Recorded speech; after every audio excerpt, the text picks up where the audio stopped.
ওর পা ধইরা বইসা পড়ি। অসহায়ের মতো কান্না কইরা কইরা পায়ে ধইরা বলছি, কয় কি তোমাদের রিলেশন নাকি ৩ দিনের রিলেশন, এখনই নিজের বউ ভাবতে শুরু করছো, গার্লফ্রেন্ড ভাবতে শুরু করছো। এমন কোনো দিন নেই যে আমাকে কান্না করায় নাই, আমার চোখগুলো ফুল আপ থাকে নাই। আসসালামু আলাইকুম, আমার নাম হচ্ছে ইভা, আমি গাজীপুর থাকি। ঘটনা শুরু হচ্ছে 2021। 2021-এর আহ, মার্চের 9 তারিখ থেকে ঘটনা শুরু। ওই দিন তখন আমার ফোন ছিল না আমার হাতে। এনিহাও আমার ভাইয়ের ফোনে অনেকগুলো এমবি ছিল, দেন আমার ভাই আমার ফোনটা আমাকে একটু ইউজ করতে দিয়েছিল। বলেছিল যে আমার ফোনে অনেকগুলো এমবি আছে, তুমি এগুলা শেষ করে ফোন চার্জে লেগে ঘুমায় যায়। তো রাত 11টা নাগাদ তখন সবাই লাইক কি অ্যাপস নামে একটা অ্যাপস ছিল, ওইটা সবাই ইউজ করতো। হ্যাঁ, হ্যাঁ। তো তখন ছোট ছিল, এটা ফোন থেকে ওইটা আমি ইউজ করতাম। ওইখানে মোটামুটি 2-3টা ভিডিও ছিল। তো আমি ফেসবুক সম্পর্কে ধারণা ছিল না আমার। তো আমি প্রথমে লাইকিতে ঢুকি, দেন দেখি যে মধ্যরাতে হঠাৎ করে একজন আমার সব ভিডিওতে লাইক করতেছে, ফলো ব্যাক করছে, মানে ফলো দিছে আর কি, ব্যাক করা নেই। তো আমি আমলে নিই নাই। তো এখান থেকে আমাকে ওই অ্যাকাউন্ট থেকে আমাকে একটা টেক্সট পাঠায় যে আপনার তো 1K কইরা দিলাম, আপনার কেমন লাগতেছে। তো আমি 1K মানেটা বুঝতাম না আসলে, যে 1K মানে কি। দেন আমি কোয়েশ্চেন করি যে 1K কি। তখন বললো 1K মানে হচ্ছে 1,000 ফলোয়ার বানায় দিছি আপনাকে, তো কেমন লাগতেছে। আমি বললাম যে থ্যাংক ইউ। দেন উনি আমাকে রিপ্লাই করে যে শুধু থ্যাংক ইউ। তো আমি বলছি যে আর কি বলবো। দেন এরকম কথা বলতে বলতে অনেকক্ষণ হয়ে যায়, কথা বলতে বলতে কয়েক ঘন্টা হয়ে যায়। দেন উনি লাস্টলি আমাকে প্রপোজ করে বসে। Then আমি একসেপ্ট করি না কোনোভাবে, একসেপ্ট করি না। আমি কনফিউজ ছিলাম, আমি কখনো এর আগে রিলেশন কিংবা এই টাইপের কিছু কখনো হয়নি আমার। That's why তখন আপনার বয়স কত ছিল? তখন আমার বয়স ছিল 14 বছর। 14 বছর, তাহলে অনেক ছোট। আচ্ছা। হ্যাঁ। অনেক ছোট ছিলাম, কিছুই বুঝতাম না তখন ধরতে গেলে। দেন আমার ক্লাসমেটদের সাথে আমি পরের দিন বিষয়টা শেয়ার করি। দেন ওরা আমাকে উস্কানি দিল যে কথা বইলা দেখ কি হয়, কথা বল, সমস্যা কি। দেন ওদের উস্কানিতে এমনিতে অ্যাজ এ টাইম পাস কথা বলা শুরু করি। তো কথা বলার পর আম্মুর বাটন ফোন থেকে কথা বলতাম। 2 মাস পর যে আমরা বুঝতে পারি যে আসলে ব্যাপারটা সিরিয়াস হয়ে যাচ্ছে। দেন আচ্ছা, আমি একটা কথা বলি। যে ছেলেটার সাথে কথা বলছিলেন, তার বয়স? ওনার বাড়ি হচ্ছে মুন্সিগঞ্জ। ওনার বাড়ি মুন্সিগঞ্জ, আমার বাড়ি হচ্ছে গাজীপুর। যেহেতু ফোনের মাধ্যমে আমাদের পরিচয় হয়েছে, সেহেতু লং ডিস্টেন্স ছিল আর কি। ওনার বয়সটা? ওনার বয়স তখন ছিল 17 বছর। আমার থেকে একটু বড় ছিল, আমার বড় ছিল। হ্যাঁ, হ্যাঁ। আমি ফার্স্টে ওনাকে দেখি নাই, আমার সম্পর্কে আমি জানতাম না। দেন আস্তে আস্তে কথা বলি, কথা বলতে বলতে একটা টাইমে এটা সিরিয়াস হয়ে যায়। যেহেতু জীবনের প্রথম ভালোবাসা, একটু এফোর্ট বেশি ছিল সবকিছুই, মানে রঙিন মনে হইতো সবকিছুই, ভালো মনে হইতো। Like, আমি ভাবতেছিলাম যে আমি এমন কিছু পেয়ে গেছি যা হয়তো বা কখনো কেউ পায় নাই, আমি অনেক সুখী ছিলাম। তো রিলেশনশিপের 6 মাস পর ওর সাথে আমার ফার্স্ট দেখা হয়, মুন্সিগঞ্জে দেখা হয়। ওখানে আমার বড় ভাই থাকতেন, কাজের সূত্রে আমার বড় ভাই ওখানে থাকতেন। তো বড় ভাইয়ের বাসায় যাওয়ার পর ও আসে বড় ভাইয়ার এখানে দেখা করতে। দেন ওকে দেখে ভাবছিলাম না করে দিব, দেন 6 মাসের রিলেশন কি যেন চিন্তা করে আর না করতে পারিনি। দেন একটা টাইমে ফ্যামিলি জানে, ফ্যামিলি আমাকে অনেক নিষেধ করছে। তো নিষেধ করার পরেও আমি কারো কথা শুনি নাই।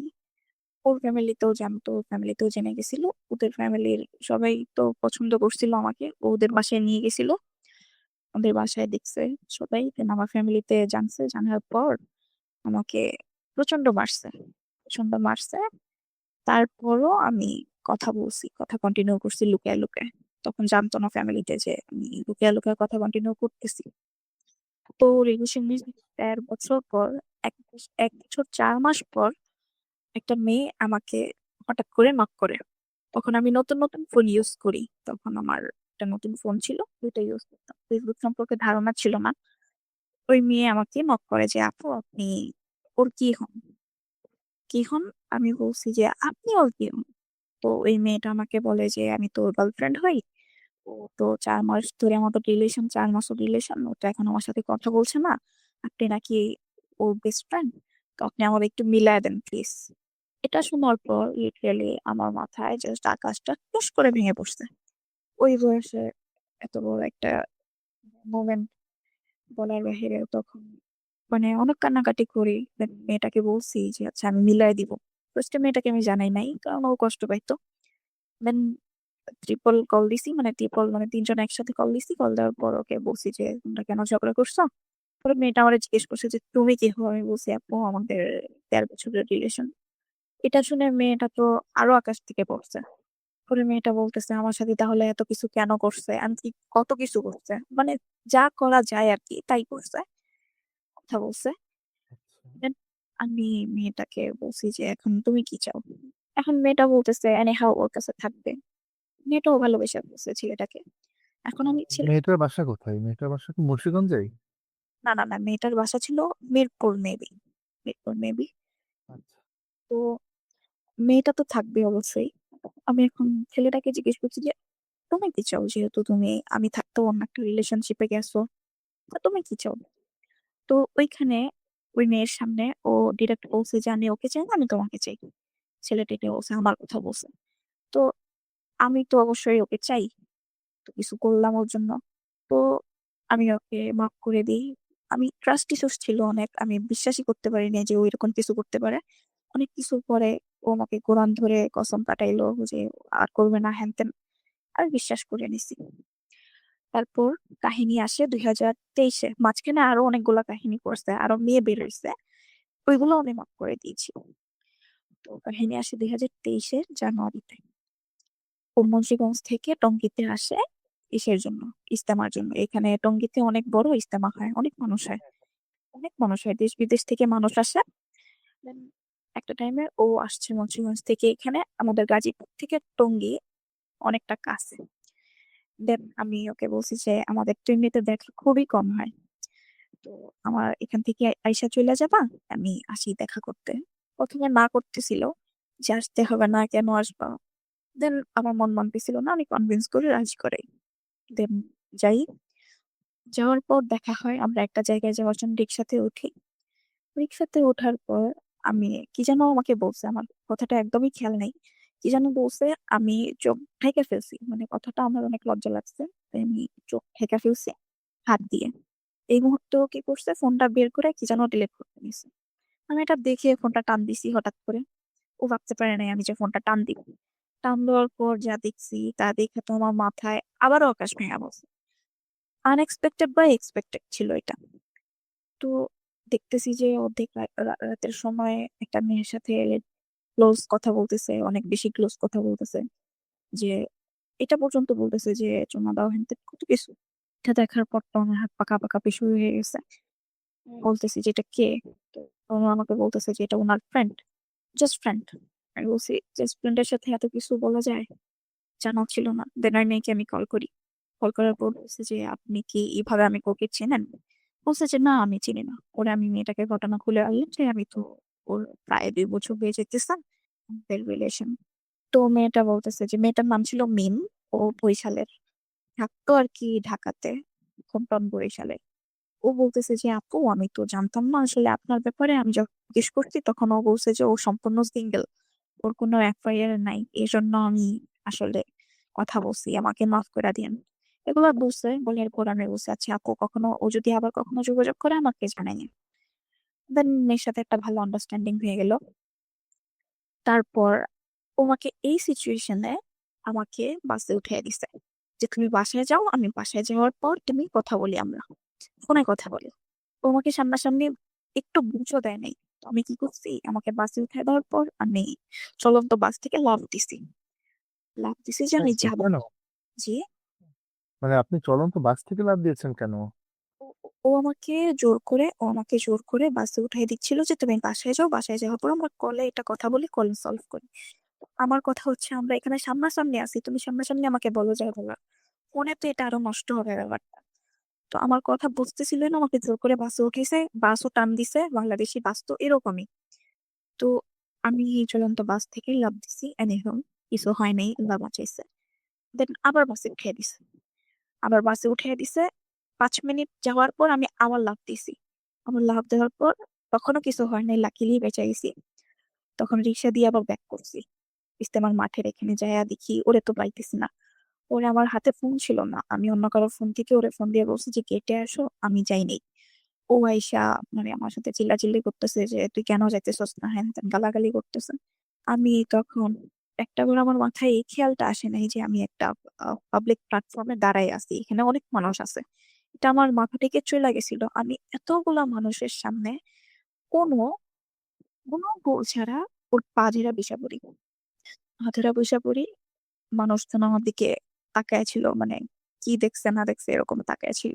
তো এগুলা তোয়াক্কা না করে আমি জাস্ট পায়ে ধরে বলতেছিলাম যে দেখো, আমার তো কোনো ভুল হয় নাই, আমি তো কোনো ভুল করি নাই আমার জানা মতে, তুমি যেভাবে বলতো তুমি এইভাবেই চলতে। এখন পর্যন্ত যেমনে বলা এমনিই চলি, আমি তো তোমাকে চিট করি নাই কখনো। যদি আমার অজান্তে কোনো ভুল হইয়া থাকে আল্লাহর রাস্তে আমাকে মাফ করে দাও। আর এগুলা কইরো না, আমার অনেক খারাপ লাগে, আমি এগুলা নিতে পারি না, আমার কষ্ট হয়। অসহায়ের মতো কান্না কইরা কইরা পায়ে ধইরা বলছি। দেন আমাকে উঠাইলো, উঠাই আমার মাথা ধরলো, মাথা ধইরা ছুঁয়া বললো, মাথা ছুঁয়া যে যা করছি ভুল করছি, আমি আর এটা করবো না কখনো, আমাকে তুমি মাফ করে দাও। এগুলা বইলা বুঝপট্টি দিয়ে আমাকে বাসায় পাঠাইছে। আর 3 দিন পর ওই মেয়ে আমাকে আবার কল দিছে, কল দিয়ে বলতেছে যে আপু তোমারে কল দিছিল। আমি বলছে কি বলছে? কয় কি তুমি তোমাদের রিলেশন নাকি 3 দিনের রিলেশন, এখনই নিজের বউ ভাবতে শুরু করছো, গার্লফ্রেন্ড ভাবতে শুরু করছো। এগুলা শুনে আমি আর কিছু বলি নাই, আমি জাস্ট ওর বাবাকে ফোন দিছি যে তোমাদের ওর ফ্যামিলি জানতো, আমার ফ্যামিলি যত্ন ভালো করে জানে না, মানে নাই আর কি। জানছে ঠিক আছে কিন্তু মানে নাই। বাবাকে ফোন দিছি। আপনাদের ফ্যামিলির সাথে আপনার নিয়মিত কথা হইতো, তাই তো? মানে মাঝে মাঝে কথা হতো? তুমি তো হইতো না, মাঝে মাঝে ওনার বাবা মা কিংবা ওনার বোনের সাথে কথা হতো। ওনার ফ্যামিলিতে ছিল ওনারা 2 ভাই আর এক বোন। প্রথমে বড় ভাই, দেন বোন, দেন উনি আর ওনার বাবা।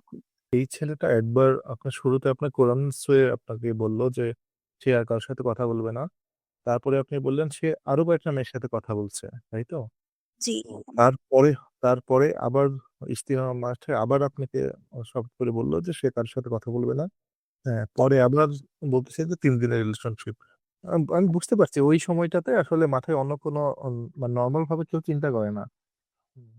তখন ম্যাচিউরিটি কাজ করে নাই, তখন আসলে বুঝতাম না, জীবনের প্রথম রিলেশনশিপ ছিল। এখন আপনি যেভাবে ভাবছেন ওই সময়টা বা ওই মুহূর্তে আপনি ওইভাবে ভাবতে পারছিলেন না। না না, আমাকে আমাকে অনেক বোঝানোর চেষ্টা হয়েছে, আমি বলতেছি ঘটনাগুলো, অনেক কাহিনী হয়েছে। তো তখন ওর বাবা মার সাথে মানে মাঝে মাঝে কথা বলতাম, এত ফ্রি হই নাই। দেন ওর বাবাকে ফোন দিছি আমি কোনো দিশা না পাইয়া, আমি তখন পাগল হয়ে গেছিলাম লিটারালি।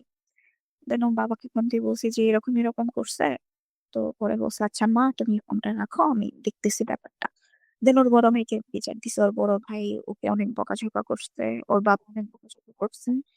এই জন্য ও আমার সাথে ঝগড়া করছে। ঝগড়া করছে যে তুই কেন বলছস, আমার ফ্যামিলিরে কেন বলছস তোর সাথে আমি সম্পর্ক রাখবো না। আমি তো সম্পর্কটা টিকানোর জন্য এত কিছু করলাম, এখন বলতেছি সম্পর্ক রাখবে না। তখন হচ্ছে সকালবেলা আমাকে ফোন দিয়ে এই কথাগুলা বলতেছে। তো আম্মুর ফোন ছিল আমার, আমি আম্মুর ফোন দিয়ে কথা বলতাম। ফোন নষ্ট হয়ে গেছিল আমার তখন। ওই মুহূর্তে আমার ভাইয়া টের পাইয়া যায়। দেন আম্মুকে বলে আম্মু তোমার ফোনটা একটু দাও। টের পাইয়া তখন আমার রুমে আসে, আম্মু ফোনটা চায়। আম্মু জানতো, আম্মু শুরু থেকেই জানতো। আম্মু আমাকে অনেক ওয়ার্নিং দিছে, আমার সাথে অনেক রাগারাগি করছে, কিন্তু আমি আম্মুর কথা শুনিনি। দেন আমি আম্মুর সাথে ঘরমি কইরা ফোনটা দেই নেই। আমি কথাই বলতেছি, আমার এত সিরিয়াস একটা মুহূর্ত যে আমার সাথে সম্পর্ক রাখবে না। তখন কি হইলো, ভাইয়া আসছে আমার রুমে, আইসা দেখছে যে আমার হাতে ফোন। এই সেই মাইর দেয় নাই, মানে মারতে মারতে এত পরিমাণে মারছে, আমার নাক মুখ থেকে রক্ত বের হচ্ছিল। আমি ওইটা বসতে পারতেছিলাম না। আমার চুল টুল এলোমেলো ছিল, অনেক মারছে, বেদরক পিটাইছে। দেন আমার মেজো ভাই আসছে, আইসা আটকাইছে, যে বলছে মা এভাবে মারতেছিস কেন, মাইরা ফেলবি নাকি। তারপর ওইটা বসছি কোন রকম, দম ফলাইতে পারতেছি না আমি। এর মধ্যে ভাই আরেকটা লাথি মারছে আমার মুখে। মুখে লাথি মারছে, আমি একদম উল্টায় পড়ে গেছি। তো এই মধ্যে আমার মেজো ভাইয়ের ঘরে নিয়ে আমারে বসাইছে, দরজা লক করে বসাইছে যে আমি তোরে আগেই না করছিলাম। মেজো ভাই ছিল আমার বেস্ট ফ্রেন্ড। উনি আমার 15 বছরের বড় ছিলেন, কিন্তু উনি আমার বেস্ট ফ্রেন্ড ছিলেন। উনি আমার বলছে তোরা আমি আগেই না করছিলাম। আমার মতো কি সোহাগ সবটা মেনে নিবে? মানে আমার ছোট ভাইয়ের কথা বলতেছে আর কি, ছোট ভাই হচ্ছে অনেক রাগী। উনি আমার 12 বছরের বড়। দেন উনি আমাকে ওনার ঘরে বসাইছে, উনি আবার নাইট ডিউটি করে আসছিল। উনি অনেক টায়ার্ড ছিল, উনি ঘুমায় গেছে। আমি কি করছি এই ফাঁকে, ঘর থেকে বের হয়ে গেছি একা একা। আমি কখনো দোকানেও একা যাইনি। আমার ফ্যামিলি থেকে আমাকে দোকানে পর্যন্ত একা যেতে দিত না। ওই আমি খালি পায়ে একা বের হয়ে গেছি একা। দেন আমার হাতে কোনো টাকা ছিল না। আমার গলায় অলওয়েজ একটা মাস্ক থাকতো, সবসময়ই থাকতো এটা ঝুলানো। তো আপনি যে বের হয়ে গেছেন এটা কি মানে একবার ঘর থেকে বের হয়ে যাওয়া টাইপের? হ্যাঁ হ্যাঁ, একবারে ঘর থেকে বের হয়ে গেছিলাম, কাউকে কিচ্ছু বলি নাই কোথায় যাইতেছি। কেউ কিছু জানতো না, এখন পর্যন্ত জানে না এটা, আমি বলি ঘটনাটা। দেন আমার একটা ফ্রেন্ড আছে, ক্লাসমেট, ওর সাথে দেখা। দেন আমি বলছি যে দোস্ত এমন এমন। পরে ও আমাকে কিছু টাকা দেয়, বলছে যে যা তুই। ওরেও বলি নাই আমি যে কই যাইতেছি, আমার আপুর বিয়ে হয়েছে আবার বাড্ডাতে। ওরেও বলি নাই, আমি বলছি যে আপুর বাসায় যাইতেছি আমি রাগ কইরা এটা। ও জানতো না, ও জানলে আমাকে কখনোই সাপোর্ট করতো না। আমি আবার অন্য কারো ফোন থেকে, একজনের থেকে ফোন ধার করে নিয়ে ওকে কল দিছি, বলছি যে আমার অনেক মারছে, আমি কি করব। ও আমাকে রিপ্লাই করছে, তোরে যদি মাইরাও ফেলে আমার কিছু করার নেই, আমি তোরে একসেপ্ট করবো না। মানে বলছে আমি কিন্তু বাসা থেকে বের হয়ে যাবো একা। বলছে যে বের হয়ে যা, আমি তোরে নিবো না। এটা শুনে আরো বেশি জিদ হইছে। আমি তো বের হয়ে গেছি, আরো জিদ হইছে, ভাবছিলাম যাব না। এই কথা শুনে আরো জিদ উঠছে, আমি জাস্ট জিদ্দের ঠেলায় গেছি গেছি জিদ্দের ঠেলায় গেছি ওইখানে। যাওয়ার পর ও আসে, ওদের ব্রিজের ওইখানে গেছি। অনেক কষ্ট করে গেছি, like, অনেক কষ্ট হয়েছে যাইতে। নাক মুখ থেকে তখনও রক্ত পড়তেছিল। গাজীপুর থেকে মুন্সিগঞ্জের জার্নি তো অনেকটা টাইম, 8-6 ঘন্টা মাস্ট। তখন আমার নাক মুখ থেকে রক্ত, মানে জায়গায় জায়গায় নীল ছোপ ছোপ দাগ হয়েছিল। তখন ওর বাড়িতেও আমাকে নেয় নাই। ওদের বাড়ির পাশে একটা ব্রিজ আছে, ব্যাটকা ব্রিজ বলে আর কি। ওইখানে ব্রিজে দাঁড়াই আমি ওকে, অটোওয়ালার ফোন থেকে ওরে কল দিছি, বলছি যে আসাম এখানে।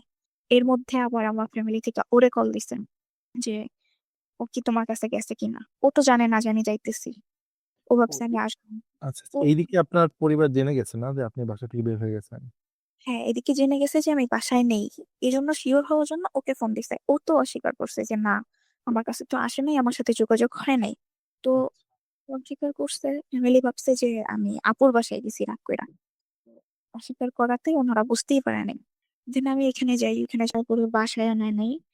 ওর মা আমাকে ফোন করে বলতেছে যে মা দেখ, ওর বড় ভাইকে এখন বিয়ে করাই নাই, তুই যে কাজটা করলি, তুই কি এটা ঠিক করলি? তুই এখন যা, তুই এখন বাসায় চলে যা। কিছুদিন পরে আমরা যাই তোদের সয় সম্মান মতো নিয়ে আসবো আমাদের বাসায়। এটা আমরা বুঝ দিছে ওর মা, যাতে ওদের বাসায় না যাই আর গেঞ্জাম না করি। এই জন্য ওর বড় বোন আর ওর দুলাভাই আসছে। ও আমাকে আগে দিতে যায় নাই। ওর বোন আর ওর দুলাভাই আমাকে আমার দুলাভাইয়ের কাছে দিয়ে আসছে। আমার দুলাভাই জানতো না যে আমি এমন একটা কাজ করছি।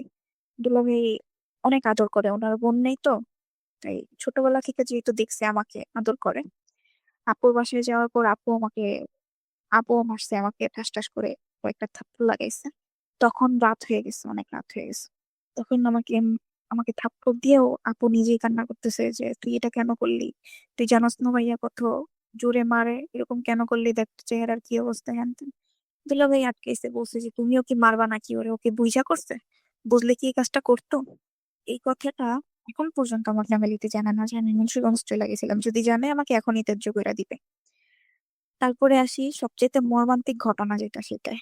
এমন কোনো দিন নেই, আমাদের রিলেশন ছিল 3 বছর, আমি কষ্ট করে 3টা বছর চালাইছি আমি। এমন কোনো দিন নেই যে আমাকে কান্না করায় নাই, আমার চোখগুলো ফুল আপ থাকে নাই। তো আপুর বাসায় 15 দিন থাকার পর আমার আব্বা যায় আমাকে নিয়ে আসতে। আমার ভাইয়া বলছে যে একা একা বাসা থেকে বের হয়ে আর একা একা বাসা থেকে বের হওয়ার সাহস হয়ে গেছে, ও যেন আর কোনোদিনও বাসায় না আসে, ওর বোনের বাসায় থাকো, এটা বলছে। পরে আমার আব্বা বলছে যে তোর ভালো না লাগলে তুই বাসা থেকে বের হয়ে যা, আমার মাইয়া কি আমি অন্য বাসায় দিয়ে রাখবো। এটা বলছে। আমার আব্বা ছিলেন অনেক রাগী। দেন আমার আব্বা যাইয়া আমাকে নিয়ে আসে, আমাকে আনতে গেছে। দেন আব্বা বলছে যে যেহেতু ওকে নিয়ে যেতেছি, আপু শ্বশুর শাশুড়িকে বলে আপুকেও নিয়ে আসছে আমাদের বাসায়। আসার পর আপু 4 দিন পর চলে যায়, আপু চাচি শাশুড়ি মারা যায়। দেন চলে যায়, এর ভিতরে তো আবারও কথা হয়েছে আমাদের, কথা হয়েছে। আমি মাফটা চাইছি আবারও, বিনা দোষে। দেন আবারও কন্টিনিউ কথা হয়েছে, এর মধ্যে আমি আবার কান্না টান্না করছি, মাইকটা খেয়েছি, আব্বু দেখছি। আমার আব্বু কান্নাকাটি করছে আমার সাথে। আব্বার অনেক আদরের ছিলাম তো, তাই আমার আব্বাও বলছে যে আমি এই ছেলের নামে মামলা করবো, আমি কি মুন্সিগঞ্জের থানা চিনি না? আমার মেয়েরে আমি ফুলের টোকা পর্যন্ত দিই নাই, এই মেয়েরে এত দুঃখ দিচ্ছে, এত কান্না করেছে, আমি আমি ওর নামে মামলা করব। এগুলো বলছে আব্বা। দেন এগুলো বলার পর আপু চলে গেছে 4 দিন পরেই। এগুলো বলার পর আব্বু আমারে নিষেধ করছে। আমি আব্বুর নিষেধ শুনি নাই। এটা আমার জীবনের সবচেয়ে বড় আক্ষেপ, আমি আমার আব্বার নিষেধও শুনি নাই। তাও কথা বলছি, কন্টিনিউ করছি লুকায়া টুকায়া। তার 20 দিন পর আমার আব্বা মারা গেছে। উম, আব্বা মারা গেছে, দেন সবকিছু কেমন জানি হয়ে গেছে, অদ্ভুত হয়ে গেছে সবকিছু। আব্বা মারা যাওয়ার পর কিছুদিন পর আবারও চিট করছে আমাকে, আবারও চিট করছে, আরো 2-3 চিট করছে। এমনিতে কথা বলতো কারোর সাথে, এগুলো আমি দেখে ফেলতাম, পরে আবার মাফ চাইতো, আমি মাফ করে দিতাম। তারপর আবার দেখা করতে আসছে। আমার আব্বা মারা গেছে আর কি ফেব্রুয়ারির 18 তারিখ।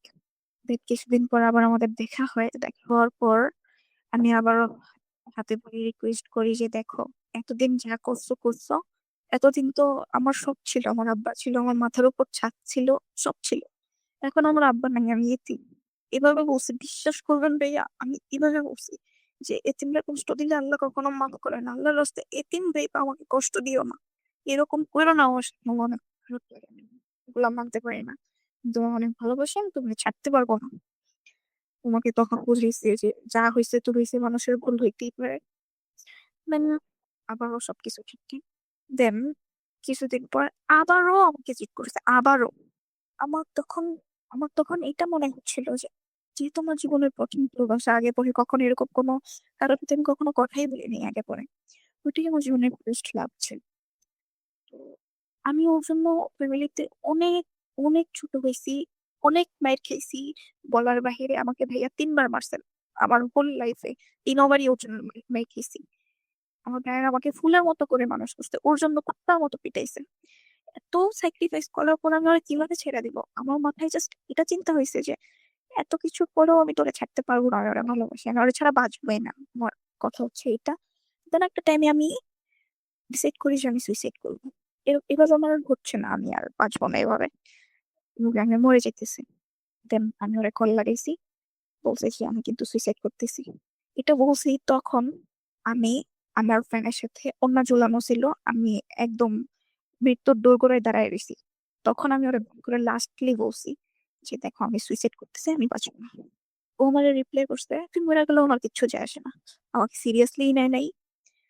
দেন আমি এটা করি, আমার পায়ের নিচে থেকে টুল সরে যায়, দেন শব্দ হয়, মেজো ভাইয়ের বউ শব্দ পাইয়া ঘরে আসে।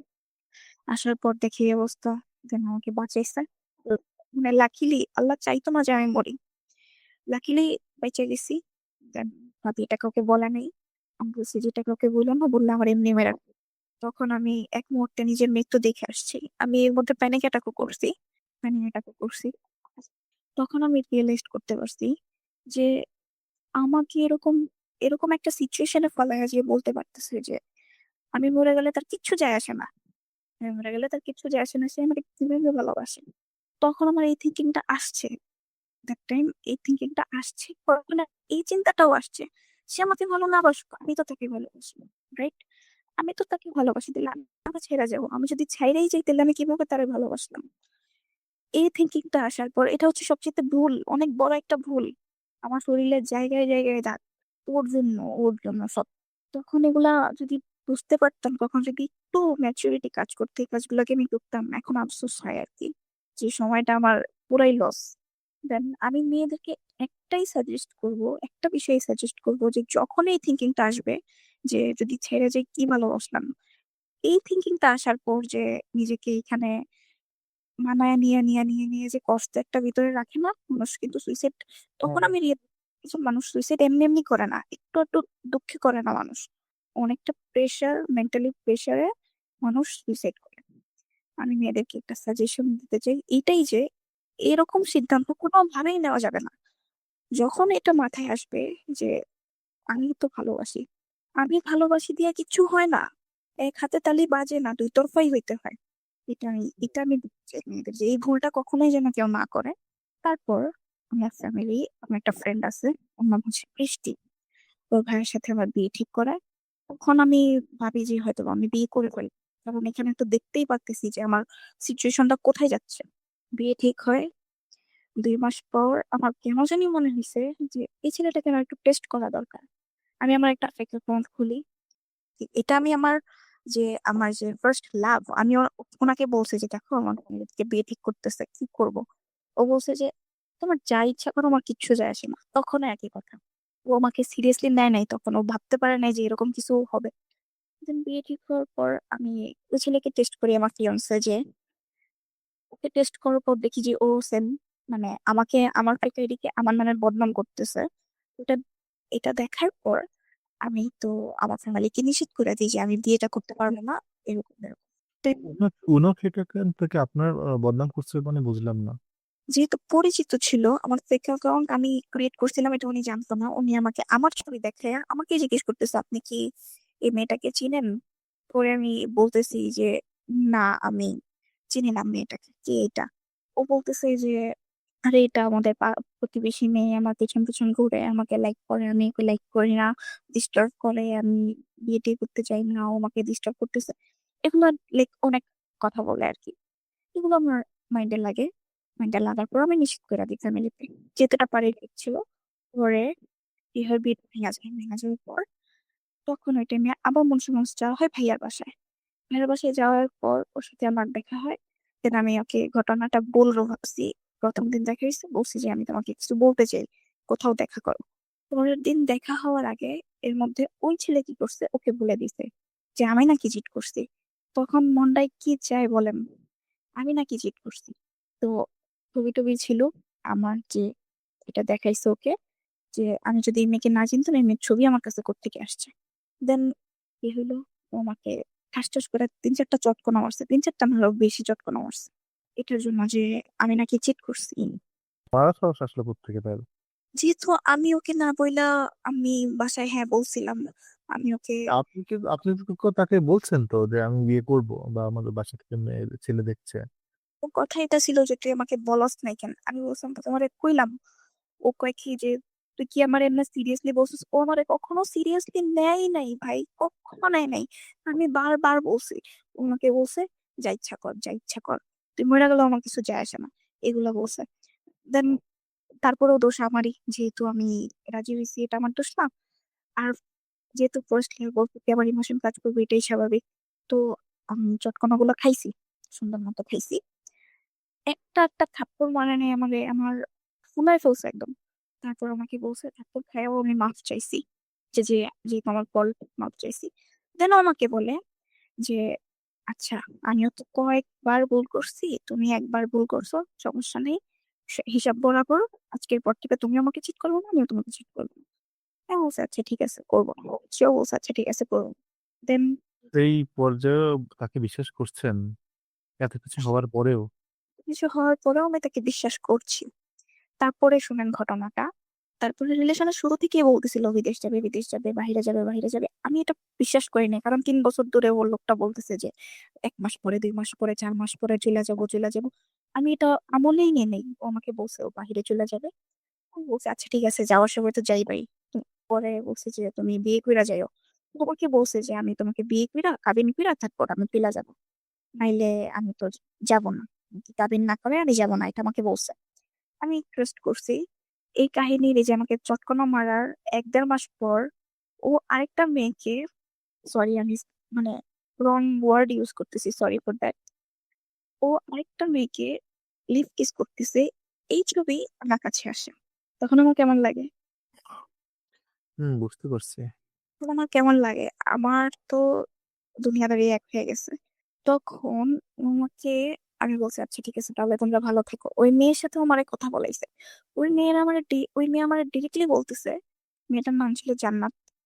মেয়েটা আমার ডিরেক্টলি বলতেছে যে আমাদের মধ্যে এত কিছু হয়ে গেছে যে আল্লাহ ছাড়া কেউ আমাকে ওর থেকে নিতে পারবে না। আমি আর মাঝে পথের কাটা হয়নি। আমি বলছি আচ্ছা তোমরা ভালো থাকো, এটা বলে আমি ব্লক করে দিছি সবাইকে। ও দেন আমাকে আনব্লক করাইছে আবার ওরে। আমাকে কল দিছে, কল দিয়ে কি বলে জানেন? কি বলে? আমাকে কল দিয়ে বলতেছে এখন কেমন লাগে। আমাকে জিজ্ঞেস করতেছে এখন কেমন লাগে, জলে খারাপ লাগে। আমার এমন লাগছিল যখন তুই বিয়ের জন্য রাজি হয়েছিলি। আই ওয়াজ লাইক, তাহলে এত বছর যে আমার সাথে অন্যায়গুলো করা হয়েছে ওইগুলোর কি কোনো হিসেব নাই? কিচ্ছু বলি নাই।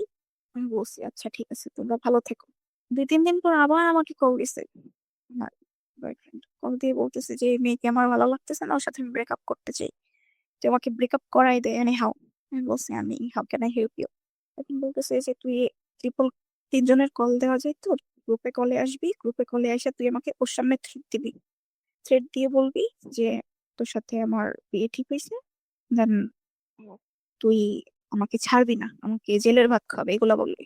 মানে ওই মেয়ের কাছে আমার খারাপ বানায়া, ও সিম্পেথি নিয়া ও এখান থেকে আস্তে লিভ নিতে চাইতেছে।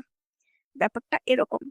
Then আমি কত বোকা ছিলাম সেটাও মানছি, সেই কথাটাও মানছি। আমি এই কাজটা করছি, মেয়েটা আমাকে যা তা গালি দিছে, এরকম গালি আমি আমার বাপের জন্য শুনি নাই। ও তোমার গালি দিত, ওর গার্লফ্রেন্ড আমাকে গালি দিয়েছে। ইটস ওকে, আমি সব মেনে নিছি। আমার ট্রাস্টের লাস্টে যে একটু, মানে একটা মানুষের মন ভাঙতে যে শেষ পর্যায়ে একটু কোনা থাকে না, ওইটারেও বুড়াই দিছে, ওইটারেও ওই মুহূর্তে বুড়াই দিছে।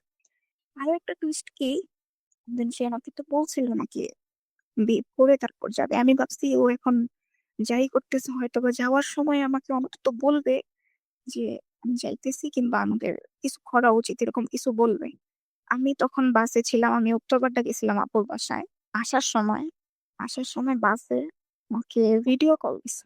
আমি তখন এয়ারপোর্ট ক্রস করে চলে আসতেছি, তখন আমাকে ভিডিও কল দিছে, ওর প্যাকেজিং দেখাইতেছে। আমি ভাবছি যে হয়তো বা দুষ্টামি করতেছে, মাঝে মাঝে এরকম প্র্যাঙ্ক করতো। দেন বাসায় আসছি, আমি এটা বিশ্বাস করি নাই। বাসায় আসার পর রাতের বেলা ভিডিও কল দিছে, তখন দেখি যে এয়ারপোর্টে বসে রয়েছে। এটা দেখে তো যতটুকু ট্রাস্ট ছিল, যতটুকু কিছু ছিল, ওইটা আমার একদমই শেষ এখানে, ওই মুহূর্তে। তো আমি বলছি তাহলে এত কিছু কেন ছিল? ও মানে অ্যান্সার করে নেই, আমার বলছে, আমার জন্য দোয়া দিচ্ছে, বলছে যে ভালো থেকো, সাবধানে থেকো, আমি চলে যেতেছি। আমার জন্য দোয়া করো। আমার মারেও ফোন দিছে, কত বড় হারামখোর, আমার মারে ফোন দিছে। আমার মারে ফোন দিয়ে বলতেছে যে মা আমি তো চলে যেতেছি, এই মিষ্টি মিষ্টি কথা জানতো আবার। ওর এত কুকর্ম, আমি আমার ফ্যামিলির কাউকে বলি নাই, এখন পর্যন্ত কিচ্ছু বলি নাই। ছোট হইব দেখা, শুধুমাত্র ও ছোট হইব দেখা আমি এই ঘটনাটা শেয়ার করতাম না। আমি একটা রিজনে এই ঘটনাটা শেয়ার করলাম। ও ছোট হইব দেখা আমি কাউকে এখন পর্যন্ত কিছু বলিনি। দেন ও চলে গেছে, ইটালি চলে গেছে। তো এই আর কি, এইভাবেই 1.5 বছর চলতেছে এখন। আচ্ছা, একটা কথা, আপনি যে প্রতিবার তাকে ধরলেন নতুন নতুন মেয়ের সাথে, তাই না?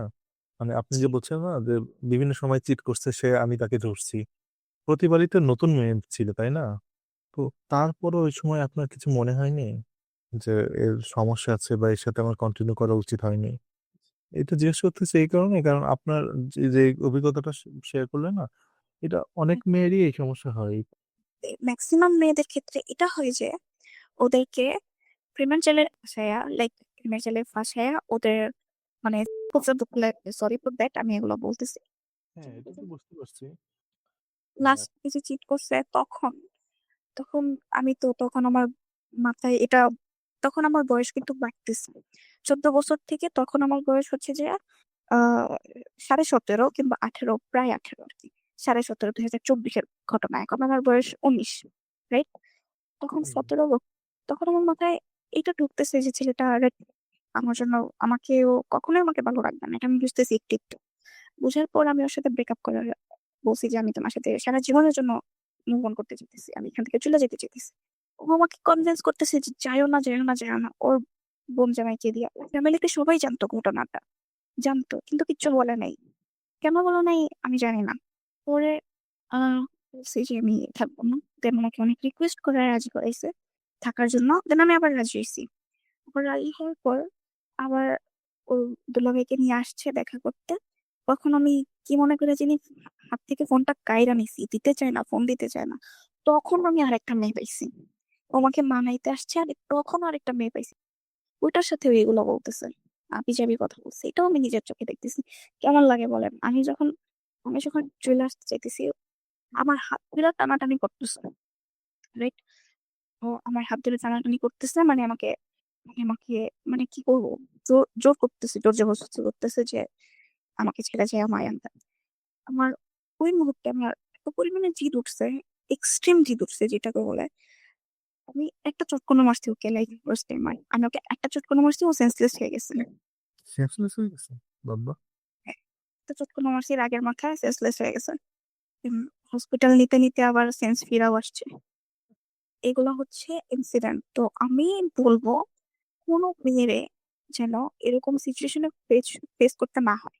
আমি মেয়েদেরকে একটাই কথা বলতে চাই, আপুরা একটু চালাক হও, একটু বুঝো যে যে তোমাকে প্রায়োরিটি দিতেছে না, যে তোমাকে বুঝতেছে না, সে কখনোই বুঝবে না। তুমি যদি তাকে বিয়ে করো, তুমি কখনোই সুখী হতে পারবে না। তুমি সারা জীবন কান্না করার চেয়ে একটা বছর কান্না করো, 2টা বছর কান্না করো, মুভ অন হয়ে যাবে। একা একা মুভ অন হয়ে যাবে বয়সের সাথে সাথে। কিন্তু এরকম ভুল সিদ্ধান্ত নেওয়ার চিন্তা ভাবনা কইরো না, কারণ জীবন একটা জীবন, একবার হারায় ফেললে এটার ফিরে আসবে না। আমি আমার শরীরে যে ক্ষতগুলো হয়েছে, এই ক্ষতগুলো আমি মুছতে পারি না এখন, কোনোভাবেই যায় না। আমি এগুলো দেখিয়ে আর আফসোস করি, কেন করলাম আমি একটা ভুল মানুষের জন্য এরকম। সো মেয়েরা এগুলো করো না, ওইখান থেকে লিভ নাও, ওইখান থেকে চলে আসো, বের হয়ে আসো। কষ্ট হবে, হার্ট হার্ট ব্রেক হবে, অনেক বড় কষ্ট বাবা। তোমার মনে হবে তোমার দুনিয়া থেকে কিছু একটা চলে গেছে, তুমি কাউকে হারাই ফেলছো। বুক ব্যথা করবে। আমি আগে ভাবতাম যে বুক আবার ব্যথা করে কেন, এগুলো নাটক। যখন আমি রিয়েলাইজ করছি আসলে বুকে ব্যথা করে, বুক ব্যথা করবে, কান্না হবে, অনেক কান্না হবে, পাগল হয়ে যাবা। কিন্তু ওই মানুষটার কাছে কখনো যাবা না যে তোমাকে মূল্যায়ন করে না, যে তোমার সাথে এরকম আচরণ করে।